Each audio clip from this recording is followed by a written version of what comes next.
백신은 일단 수입하지만 치료제는 우리나라에서도 완성 직전인데요. 완치자의 항체로 만든 치료제를 투약한 환자가 처음으로 완치됐습니다. 렘데시비르도 소용없을 정도로 증세가 아주 심각했던 환자였다고 합니다. 또 백신과 관련해서는 얼마나 사서 언제 접종할지 오늘 발표됩니다. 박선아 기자입니다. 지난 9월 경북의 한 70대 남성이 코로나19 확진 판정을 받았습니다. 중증 치료에 쓰는 렘데시비르와 덱사메타손을 투약했지만 차도가 없었고 인공호흡기가 필요한 상황으로 악화됐습니다. 칠곡 경북대병원 의료진은 지난 10월 국내 제약사가 개발한 혈장 치료제를 이 환자에게 투약했습니다. 아직 임상시험이 안 끝났지만 식약처가 치료 목적 사용 승인을 해준 겁니다. 지금 갖고 있는 중증도가 크고 현재 다른 어떤 치료를 했음에도 불구하고 사용할 수 있는 약이 없을 때 사용 신청하고 거기에 따라서 승인하고 있습니다. 혈장 치료제 10g을 한 번 투약한 이후 20여일 동안 환자의 상태는 꾸준히 호전됐고 결국 지난달 18일엔 음성 판정을 받았습니다. 현재 13명의 환자가 같은 혈장 치료제를 투약받고 있습니다. 이 혈장 치료제는 코로나19 완치자의 혈장에서 면역 단백질인 항체를 추출해 농축한 것으로 환자에게 투여하면 이 항체가 코로나19 바이러스와 맞서 싸우게 되는 원리입니다. 다만 완치된 사람들의 혈장을 공여받아서 만들어야 하기 때문에 대량 생산이 힘들다는 단점이 있고 임상시험이 아직 진행 중이라 효과를 완전히 단정하기엔 이릅니다. 코로나19 백신과 관련해서는 정부가 제약사들과 협상을 마무리한 것으로 전해졌습니다. 정부는 우리 국민의 85%에 해당하는 최대 4,400만 명분의 백신 확보를 목표로 제조 방식이 각기 다른 5개 제약사와 협상을 진행해왔습니다.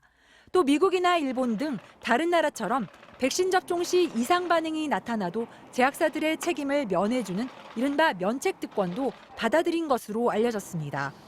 정부는 백신의 구매량과 접종 시기 등 구체적인 백신 확보 상황을 오늘 발표할 예정입니다. MBC 뉴스 박선아입니다. 정기국회 종료를 하루 남겨두고 민주당은 공수처법을 비롯한 권력기관 개혁 3법과 경제 관련 3법 등 쟁점 법안들을 내일 처리한다는 방침입니다. 하지만 국민의힘은 법이 허용하는 모든 수단을 활용해 저지하겠다며 강경 대응 방침을 밝혔습니다. 김재경 기자입니다.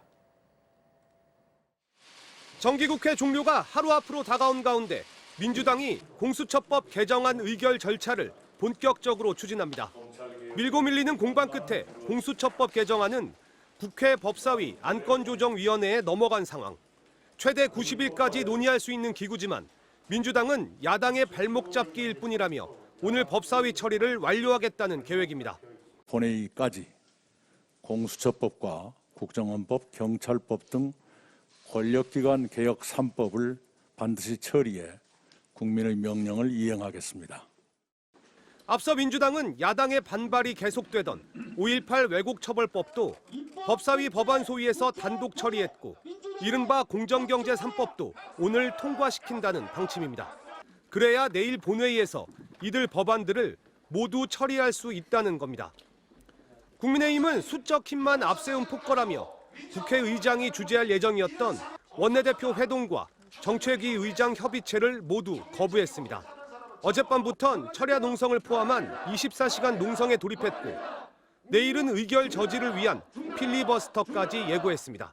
이제 민주당 자기들 멋대로 하겠다고 선언한 마당에 우리로서는 법이 허용하는 모든 수단을 동원해서 국민들과 함께 저지해 나가겠습니다.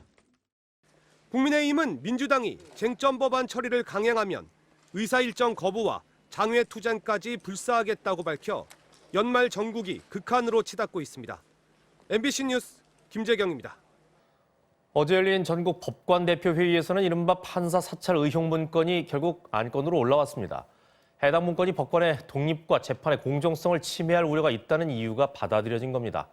공소 유지를 위해 판사 관련 정보를 수집해왔다는 윤 총장 측 주장에 대해서 판사들 상당수가 동의하지 않은 것으로 알려졌습니다. 하지만 정치적으로 이용될 수 있다며 판사들의 의견 표명은 유보하기로 결정했습니다. 강현섭 기자입니다. 법관 120명이 참석한 전국법관 대표회의가 화상회의 방식으로 어제 열렸습니다. 당초 8건의 안건 외에 이른바 판사 사찰 의혹 문건이 안건으로 채택될지가 초미의 관심사였는데 법관 대표 9명 이상의 동의에 따라 안건으로 올려졌습니다. 해당 문건이 법관의 독립과 재판의 공정성을 침해할 우려가 있다는 이유가 받아들여진 겁니다.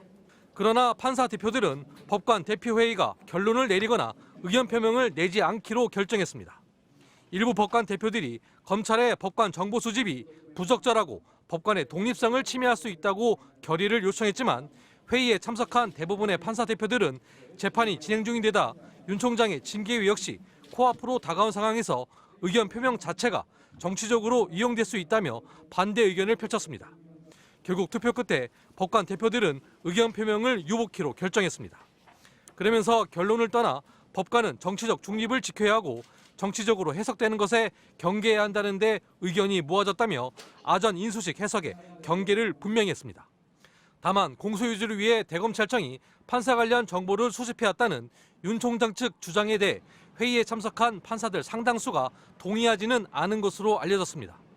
이에 따라 법관 대표의 유보 결정과 별개로 이틀 앞으로 다가온 윤 총장 징계일을 앞두고 사찰 의혹 문건을 둘러싼 양측의 공방은 더욱 첨예해질 것으로 관측됩니다.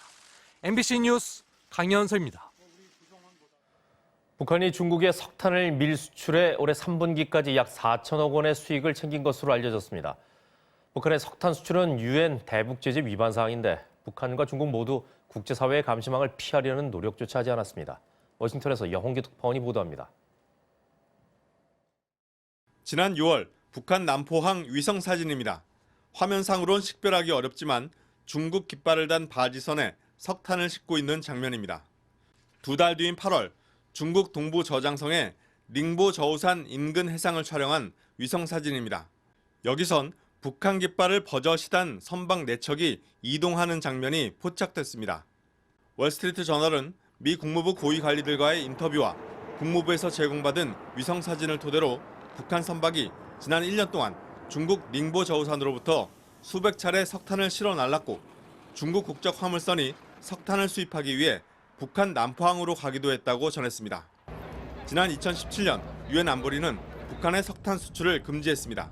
이에 따라 그동안 북한은 해상에서 선박 대 선박으로 환적하거나 외국 국적 선박을 동원하는 등의 방법으로 유엔 회원국의 감시를 피해왔습니다.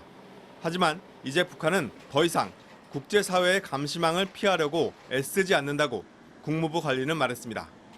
국무부 관리는 또 중국 역시 더 이상 북한의 밀수 활동을 숨기려 하지 않으면서 국제사회의 대북 제재를 공공연하게 무시하고 있다고 지적했습니다. 보도에 따르면 북한은 올해 3분기까지 석탄 밀수출로 최대 4억 1천만 달러, 우리 돈 4,450억 원의 수익을 올린 것으로 추정됩니다. 로버트 오브라이언 백악관 국가안보보좌관은 싱크탱크인 국익연구소의 해리 카지아니스 국장과의 인터뷰에서 중국이 북한 노동자 유입을 허용하고 석탄 등 북한 상품 교역에 느슨하게 대응하고 있다며 대북 제재 이행을 촉구했습니다. 워싱턴에서 MBC 뉴스 여홍규입니다. 자, 귀여운 강아지들이 달력을 가득 채웠습니다. 자, 이번에는 달력에 직접 그림을 그리는 모습인데요. 해마다 이맘때쯤 은행 등에서 무료로 나눠주던 달력 구하기가 힘들어지면서 이 개성 있는 나만의 달력을 직접 제작하는 모습이라고 합니다. 공짜 달력 받기 이제 옛말이 됐다는데요. 실제로 한 온라인 쇼핑몰의 최근 한 달간 달력 판매량은 지난해 같은 기간에 비해서 20% 넘게 증가했다고 합니다. 판매되는 달력이 싫은 분들은 직접 만들어 쓰는 문화가 확산되고 있다는데요. 젊은 세대를 중심으로 나만의 달력 만들기 상품을 찾는 수요가 점점 늘고 있는 추세라고 합니다.